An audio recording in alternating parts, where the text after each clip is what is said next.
Are you moving to the Bay Area and not quite sure where to live? The Bay Area is huge, right? It can be overwhelming.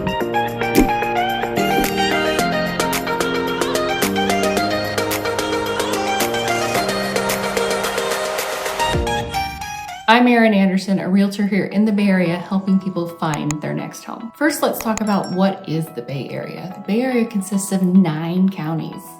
It is huge. I can see where it would be hard to decide where you should land. So today, let's just talk about a handful of the suburbs of San Francisco. Let's start with San Francisco itself. Some people like to live there, right? If you want to live in a city and really feel like you're in a city, that might be the home for you. But if you're looking for more of a suburban feel or something that's a little more spread out, there's plenty of options in the Bay Area for that as well. The first city we're going to talk about is Berkeley. Berkeley is about 20 minutes east of San Francisco. It has a population of about 125,000 people, and the median home price there is about $1.4 million, which is actually under San Francisco, which is around 1.5 to 1.6 million. Berkeley is home to UC Berkeley, a very prestigious college to many, but there's so much more to it than just a college town. Of course, around the campus, you do have that college town feel with lots of restaurants and bars and shopping, all really surrounding the campus there. But as you go away from that, it has more of a suburban feel. Houses are still going to be closer together, mostly. And they are older houses with a lot of charm and very unique. So that kind of gives Berkeley its own kind of flavor. Berkeley is known for its diversity. There is just a lot of, I think the college town brings in a lot of people from different lifestyles and parts of the world, actually. So of course, as we've talked about in other videos, all that diversity brings in just amazing different options for food and entertainment. Berkeley also has really highly rated schools, so if you have children and that's what you're looking for, this could be a good option for you as well. Our next suburb is going to be the biggest suburb that we're going to talk about today. I personally think it feels a little more like a city, but it is outside of San Francisco, so it is considered a suburb of San Francisco, and that is Oakland. It's just a short 15-minute drive over the Bay Bridge from San Francisco into Oakland or vice versa. Now, the population of Oakland is over 440,000 people. So that is a very big suburb, in my opinion. And the median home price in Oakland is $875,000. Now remember, median is the middle price. So there are gonna be half of the houses are gonna be less than that and half of the houses are gonna be over that. So you could have a condo, a small condo downtown, which could be less than that $875,000, or you can have a multi-million-dollar mansion up in the Oakland Hills. Oakland really does have a diverse population in regards to its residents, its neighborhoods, its types of housing. One thing about Oakland is it's pretty easy to get in and out of, no matter where you want to go. There's about 3 different freeways that go through the city itself, and it's also home to the Oakland Airport, which is one of 3 major airports here in the Bay Area. Downtown Oakland is home to several businesses, large and small, but it also has tons of recreational activities as well. The Oakland A's, the professional baseball team, a really great zoo, one of my favorite zoos. The animals are very close. Just outside of downtown is also Lake Merritt. It's a lake that you can paddle your kayak in or run around, and it's just, there's a lot to do and see in Oakland. The next city we're going to talk about is what I would consider a true suburb. Pleasanton is about 40 minutes east of San Francisco. That's without traffic, but it is accessible via BART, which is one of the major forms of public transportation throughout the Bay Area. Again, it's not cheap to live here. Really nowhere in the Bay Area is, right? Median home price here is about $1.5 million, and the population is just under 80,000 people. Now, to me, Pleasanton feels like a true suburb, because while there is some great industry there and business opportunities, it has a thriving downtown where they have parades through down Main Street.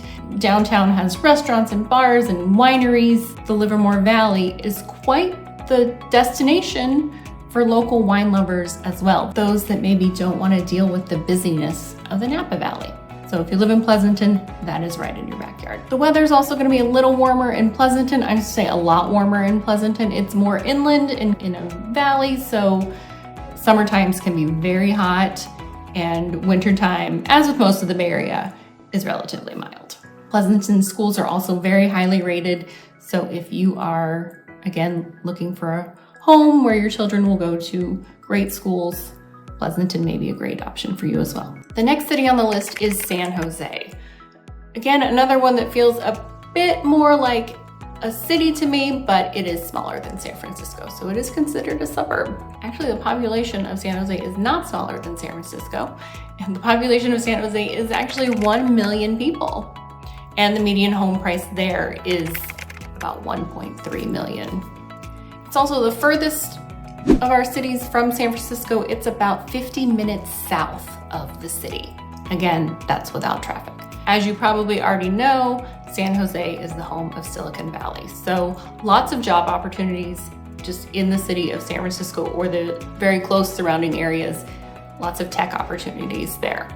But San Jose is also very close to open spaces, mountains, and while it's not on the bay like some of our other cities or has close water access, it is very close to Santa Cruz, which is what I would consider, and most people do, a true beach town. So that's always a fun place to visit, and San Jose is very close to it. San Jose is also home to the San Jose Sharks, a professional hockey team, as well as the San Jose Earthquakes, the professional soccer team.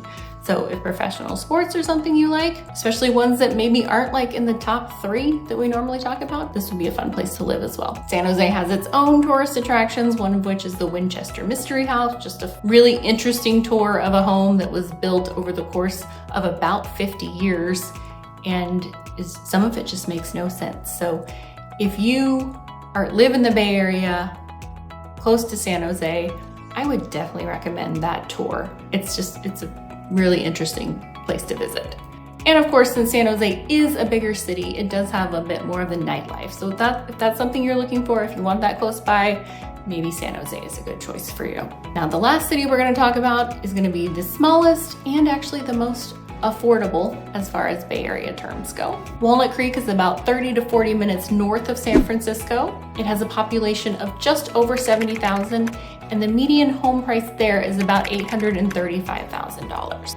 Now again, this isn't the most affordable in the Bay Area, but it's the most affordable on our list today. Walnut Creek is a mostly residential community, and while there are quite a few businesses within Walnut Creek, I would say a majority of the residents there probably commute to Oakland or San Francisco, or even San Jose. But Walnut Creek does have lots of parks and open space, so if hiking and being outside is one of your favorite activities, and Walnut Creek is a great choice for that. On the flip side, if you like to shop and eat at great restaurants, downtown Walnut Creek is a lot of fun too. Main Street and Broadway are lined with shops and restaurants and bars with just about any kind of food you're looking for. It's a fun way to spend a day or an evening. So again, that's just a handful of great suburbs here in the Bay Area. There are so many to choose from. I could probably do 15 videos just like this and not cover every city here in the Bay Area. So if you're thinking of moving in the Bay Area and want more information on these areas or any other ones, my contact info is below, and I'm happy to answer any questions you may have. If you like this video, remember to hit the subscribe button and ring that bell to be notified anytime there's other videos. We do videos every week about the Bay Area. And if there is anything I can help with, any other info about the areas we just talked about, or any other of the many cities here in the Bay Area, please don't hesitate to reach out or put a comment down below, and I'd love to talk to you. Have a great day.